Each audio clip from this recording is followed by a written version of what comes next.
Pengurus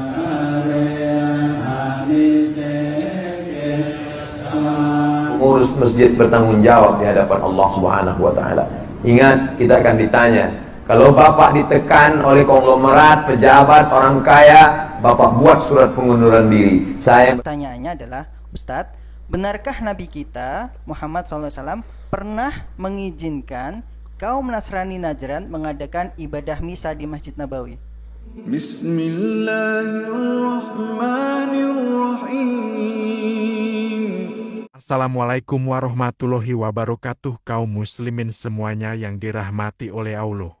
Pada pertemuan kali ini, kita akan membahas video viral di mana puluhan biksu masuk masjid.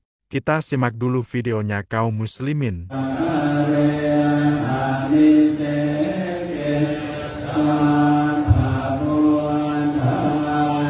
Ya jelas ya, ini masjid teman-teman ya.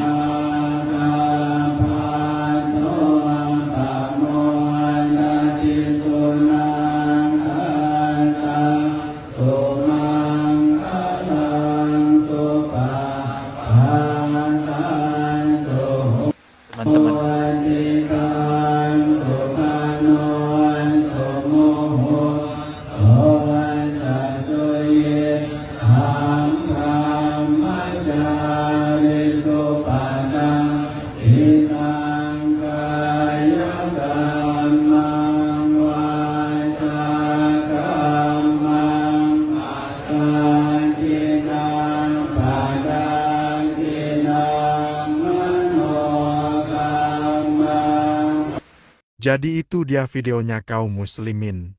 Dan jika dilihat dari video tersebut, mereka itu beribadah dan berdoa, dan itu dilakukan di masjid. Masjid digunakan untuk menyembah selain Allah. Ini gimana, kaum muslimin? Sejumlah biksu sudung mengikuti doa bersama saat singgah di Masjid Baitur Rahmah Bengkal, Kranggan, Temanggung, Jawa Tengah, Minggu.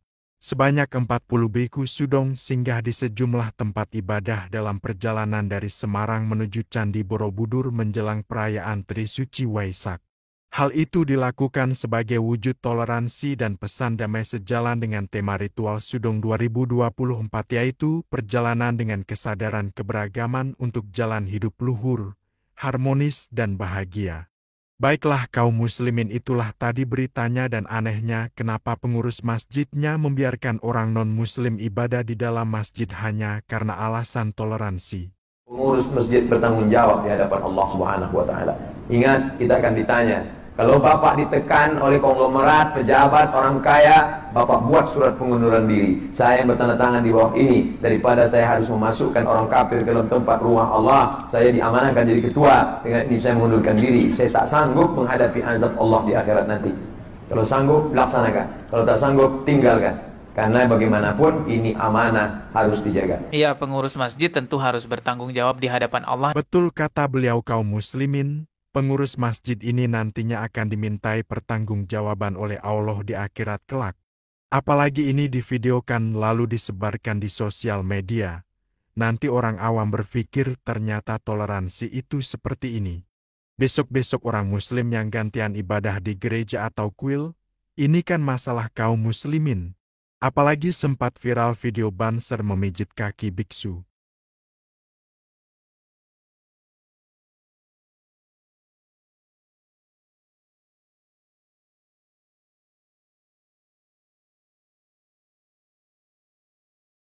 Nah, kaum muslimin, mereka dengan orang non-muslim toleransinya aja sampai mijit-mijit kaki. Tapi anehnya sama sesama muslim banser ini suka membubarkan pengajian ustadz-ustadz salafi seperti Ustadz Firanda, Ustadz Khalid, dan yang terakhir Ustadz Syafiq Basalamah. Dan selanjutnya, jika pengurus masjid tadi berdalil dengan kisah Rasulullah yang membolehkan orang Nasrani ibadah di Masjid Nabawi, maka berikut bantahannya. Non-muslim beribadah di dalam masjid. Ada ustadz yang menjelaskan bahwa dulu Nabi SAW pernah punya tamu para pendeta dari Najran untuk berdialog dengan Nabi. Setelah itu mereka mau melakukan misa di dalam masjid, sama Nabi dibiarkan saja. Baik. Memang kita harus banyak membaca ya. Kalau baru membaca satu bagian dari ajaran Islam mungkin ada pendapat begini. Iya, Nabi SAW dalam perjanjian Najran itu memang mengizinkan perjanjian Najrannya, perjanjian dengan orang Najran, ya. Mengizinkan, bukan mengizinkan, membiarkan orang non-muslim ini misa, Nasrani ini misa atau beribadah di masjid. Tapi kemudian ditegur oleh Allah Subhanahu wa taala. Surah At-Taubah ayat 28, A'udzubillahi minasyaitonir rajim. Ya ayyuhalladzina amanu innamal musyrikuuna najasun fala yaqrabul masjidal harama ba'da 'amihim hadza. Panjang ayatnya. Hai orang-orang mukmin, orang-orang yang beriman, ketahuilah bahwa orang musyrik itu najis. Maka jangan boleh dekat dengan masjid. Memang yang disebut waktu itu di ayat ini Masjidil Haram. Masjidil Haram setelah tahun ini. Jadi apa yang dilakukan Nabi SAW itu benar memang karena Nabi yang melakukan, tapi kemudian direvisi atau ditegur atau dinasah oleh Allah SWT melalui firman-Nya dalam Al-Quran. Nah, kaum muslimin, jadi Prof. Zahro tadi menjelaskan bahwa setelah Nabi ditegur oleh Allah, maka sudah tidak boleh lagi orang non-muslim ibadah di masjid. Kita lanjut videonya kaum muslimin. Nah, itu tidak lagi. Dan para ulama tafsir dan fikih seluruh dunia menyatakan bahwa walaupun di ayat berbunyi Masjidil Haram, tapi kemudian ini dzikrul juz min al-iradatil kulliyah, menyebut satu masjid tapi digunakan, dimaknai untuk seluruh masjid. Itu. Jadi sejak ayat itu turun tidak lagi boleh.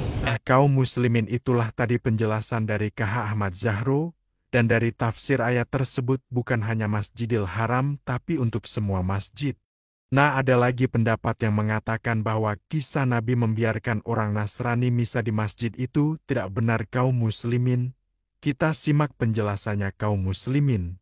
Pertanyaannya adalah, Ustadz, benarkah Nabi kita Muhammad SAW pernah mengizinkan kaum Nasrani Najran mengadakan ibadah misa di Masjid Nabawi? Ibadah apa? Ibadah misa. Yaitu dari kedustaan, dan itu adalah hal yang mustahil, tidak masuk akal di dalam hal tersebut. Iya, di kota Madinah itu tidak ada orang-orang Nasrani, ada orang-orang Yahudi. Ya, kalau dia datang dari Najran itu tamu, tidak mungkin dia masuk ke negeri Islam dibiarkan untuk menegakkan syiar-syiar Islam. Makanya itu kisah itu dipastikan dusta dan tidak ada asal usulnya di dalam syariat. Nah, baiklah kaum muslimin, jadi itulah dia penjelasan dari Ustadz Zulkarnain. Jadi menurut beliau kisah tersebut tidak benar. Dan orang Nasrani datang ke Madinah itu kan untuk berdebat dengan Nabi, dan kita tahu akhirnya karena orang Nasrani ini ngotot. Nabi akhirnya mengajak muhabalah, tapi pendeta Nasrani menolak, lalu mereka balik ke Najran. Tapi yang jelas kaum muslimin, Islam itu agama yang toleransi, dan arti toleransi itu bagimu agamamu, bagimu agamaku. Silakan ibadah masing-masing di rumah ibadah agama masing-masing. Kalau mencampur adukan ibadah itu namanya bukan toleransi tapi kolaborasi. Dan orang non-muslim itu boleh masuk masjid jika urusan darurat tapi tidak untuk ibadah di masjid. Yang terakhir, maaf jika ada salah kata. Wallahu a'lam bishawab. Wassalamualaikum warahmatullahi wabarakatuh.